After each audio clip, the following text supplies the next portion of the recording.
गरीब भाई की अमीर बहन। किशोर और पिद्दी दो भाई बहन थे। पिद्दी बहुत खर्चीले स्वभाव की थी। वो जितना कमाती अपने ऐशो आराम में पैसे उड़ा दिया करती। लेकिन किशोर समझदार था, घर को साथ लेकर चलना जानता था। अपनी बहन के जितना कमाता तो नहीं था, लेकिन फिर भी वो किसी तरह घर का खर्च चला लेता था। एक दिन पिद्दी किशोर से कहती है, किशोर, तुम थोड़ा ज्यादा क्यों नहीं कमाते? मेरे दोस्त रोज मेरा मजाक उड़ाते हैं। अरे बहन, मैं कोशिश तो कर रहा हूं। अच्छा सुनो, अगले महीने रक्षाबंधन है, मुझे सोने का हार चाहिए, इससे कम कुछ भी ना लूंगी। अरे दिला दूंगा बहन। किशोर को पूरी रात नींद नहीं आती। उसके दिमाग में बस ये चल रहा था कि उसकी माली हालत इतनी बिगड़ चुकी है, अब वो सोने का हार कहां से लाएगा। अगले दिन किशोर सुबह सुबह घर से ये बोलकर निकल गया कि पिद्दी, मैं गांव से बाहर जा रहा हूं, कुछ दिन घर नहीं आऊंगा। किशोर ने अपने काम के साथ साथ फेरी में कपड़े बेचने भी शुरू कर दिए, जिससे वो ज्यादा से ज्यादा पैसे कमा सके। रात में वो एक बिल्डिंग की चौकीदारी भी करने लगा। अपने काम से थोड़ा बहुत समय निकालकर बस कुछ घंटे की नींद ले पाता था। और कब वो कुछ दिन एक महीने में बदल गए और रक्षाबंधन भी आ गया, पता ही नहीं चला। लेकिन किशोर अभी तक घर वापस नहीं लौटा। जहां वो काम करता था, पिद्दी के नाम का गुल्लक रखा हुआ था। किशोर ने उस गुल्लक को फोड़ा और सारे पैसे इकट्ठा करके एक सोने का हार खरीद लिया। घर में पिद्दी किशोर का इंतजार कर रही थी। तभी किशोर आता है। कहाँ चले गए थे? 4 दिन का कहा था और 1 महीने से पता नहीं कहाँ गायब हो गए थे। मैंने बस एक हार मांगा था और तुमने तो घर ही छोड़ दिया। अरे मुझे थोड़ा काम मिल गया था। कुछ नहीं, सब समझती हूँ, बहाने थे तुम्हारे। अपनी बहन के लिए इतना भी नहीं कर सकते, कैसे भाई हो? चलो यहाँ बैठो, राखी बांधती हूँ। पिद्दी ने किशोर को राखी बांधी। वैसे ही किशोर ने अपनी बहन के हाथ में सोने का हार रख दिया। उसकी खुशी का कोई ठिकाना नहीं था। वो मिठाई खिलाए बिना ही नेकलेस लेकर चली गई और शीशे के सामने अपने गले में हार रखकर देखने लगी। किशोर ने लड्डू उठाया और खुद ही खा लिया। ऐसे कई साल गुजर गए। एक दिन पिद्दी की नौकरी छूट गई। अब वो पूरी तरह किशोर पर डिपेंड हो गई थी। आए दिन किशोर को अपने महंगे महंगे शौक गिनाकर उससे पैसे मांगा करती थी। किशोर, कुछ पैसे देना, मुझे पार्लर जाना है। किशोर बिना कुछ बोले उसे पैसे दे देता।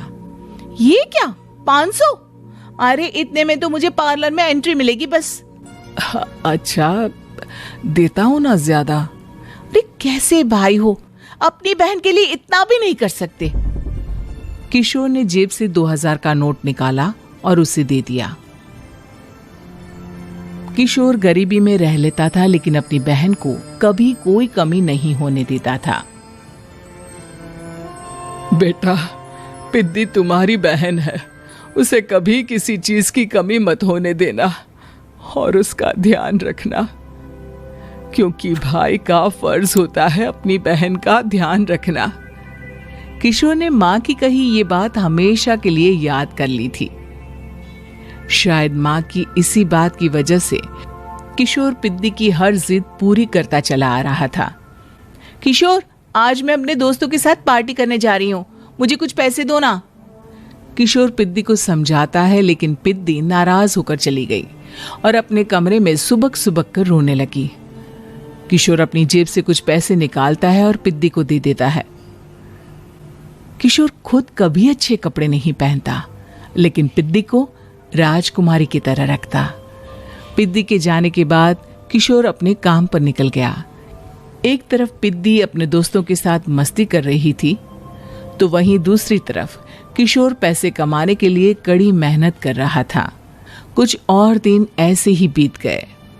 एक दिन पिद्दी एक लड़के को लेकर घर आई और उसे किशोर से मिलवाया। किशोर, मुझे इस लड़के से शादी करनी है, लेकिन इनके मम्मी पापा बोल रहे हैं कि उनको दहेज में एक कार चाहिए। तभी वो मेरा और पंकज का रिश्ता कबूल करेंगे।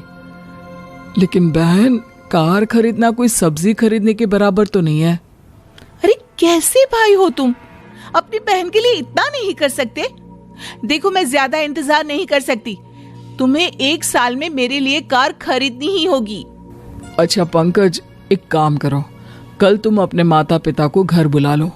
मैं उनसे तुम्हारे और पिद्दी के रिश्ते की बात कर लेता हूँ। अगले दिन किशोर के छोटे से घर में पंकज और उसके माता पिता आते हैं। बेटा, तुम्हारी बहन ने हमारी शर्त तो बता ही दी होगी। जी। बेटा, तुम तो इतने छोटे घर में रहते हो, दहेज कहाँ से लाओगे? मैं अपनी बहन की खुशी के लिए सब कुछ कर सकता हूँ। पंकज और पिद्दी का रिश्ता तय हो जाता है। किशोर अब अपनी क्षमता से 4 गुना ज्यादा काम करने लगता है। सुबह सबके घरों में न्यूज़पेपर फेंकता, दिन में मजदूरी करता और रात में चौकीदारी करता। खूब मेहनत करके किशोर ने अपनी बहन की शादी के लिए पैसे जुटा लिए। उसने अपनी बहन के लिए कार खरीद ली। जब वो पिद्दी के ससुराल वालों से मिलने गया तो उन्होंने किशोर से और पैसों की मांग की। इस बार किशोर हार चुका था।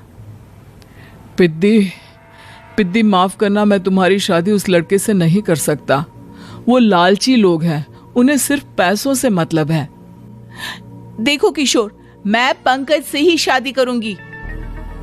क्योंकि पिद्दी ने तो किशोर की बात न मानने की जैसे कसम खा रखी थी। किशोर ने पंकज को घर बुलाया। पंकज, तुम अपने माता पिता को समझाते क्यों नहीं हो? भैया, वो हमारी शादी के लिए मान गए, मेरे लिए तो यही बहुत बड़ी बात है। हम एक काम कर सकते हैं, दहेज की रकम में से कुछ पैसे मैं आपको दे देता हूँ। अरे लेकिन समाज वाले क्या कहेंगे? अरे जब दुनिया को पता चलेगा तब ना।